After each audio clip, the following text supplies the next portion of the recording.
Today's story from the Jesse Tree is kind of a sad story, but it's called Dancing.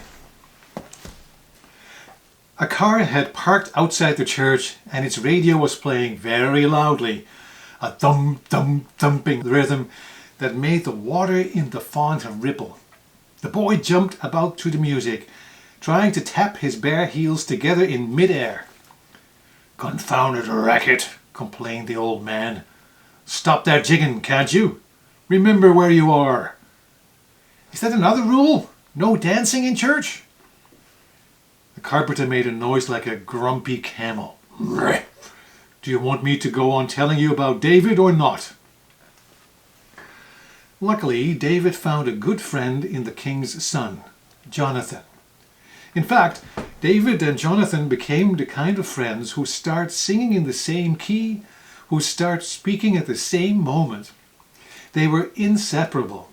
Together, David and Jonathan and King Saul cut down the Philistines like a field of corn. As the conquering army trooped home, women and girls came out to dance and sing in the streets. "Saul has killed thousands. David has killed tens of thousands." Over and over, Saul muttered the words under his breath. They rankled. David, tens of thousands. Jealousy chewed on him like a dog. Suddenly, the mere sight of David sitting there, plucking a gentle tune on his harp, was enough to cloud Saul's vision with red smoke. Picking up a spear, he hurled it. David ducked. The spear hit the wall and stuck there, trembling. David ran.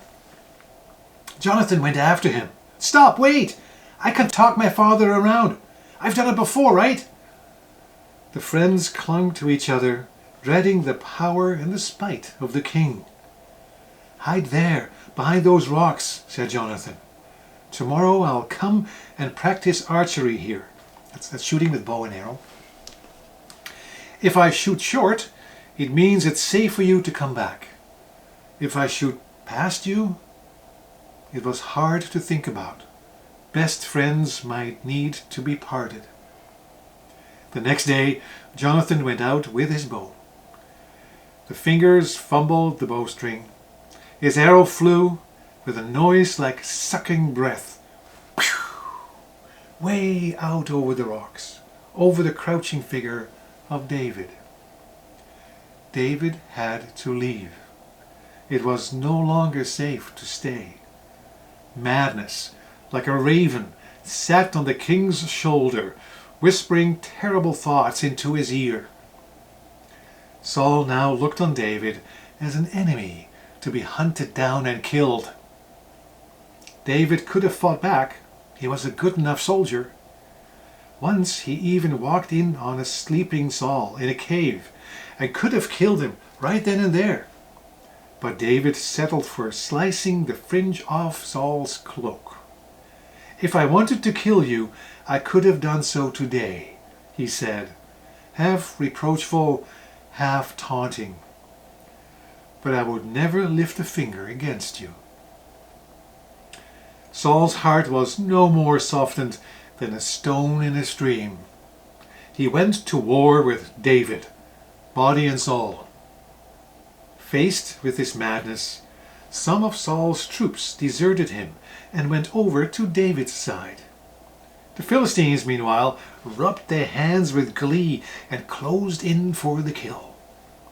In a disastrous battle, Saul and 3 of his sons were killed. One of those sons was Jonathan. "Oh, Jonathan, Jonathan!"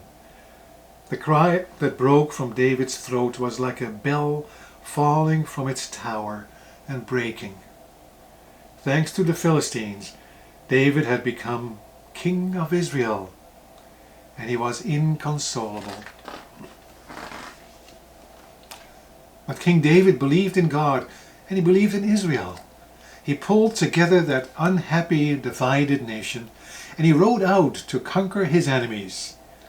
When the fighting was over, David determined to take the Ark of the Covenant, abandoned by the superstitious Philistines, to God's holy city, Jerusalem. It had been carried into battle, stored in tents and private houses, traipsed through the desert and over mountains. Now David brought it on a brand new cart, escorted by a hand-picked guard of 30,000 men. And there were cymbals clashing, tambourines rattling, pipes and lyres and bells, and David danced and danced and danced. With the music pounding on the car radio outside, the boy too began to dance, eyes shut, his hands raised, swaying to the beat, to the time of the beat. With a clatter, the church door opened and a lady with her arms full of gladioli came in. At the sight of the barefoot boy dancing up and down the aisle, her mouth and eyes narrowed to slits. "What's that child doing, Mr. Butterfield?" The carpenter's mild reply shocked her even more. "Just dancing, Mrs. Grimley, like King David did in Jerusalem, dancing before the Lord." End of today's chapter.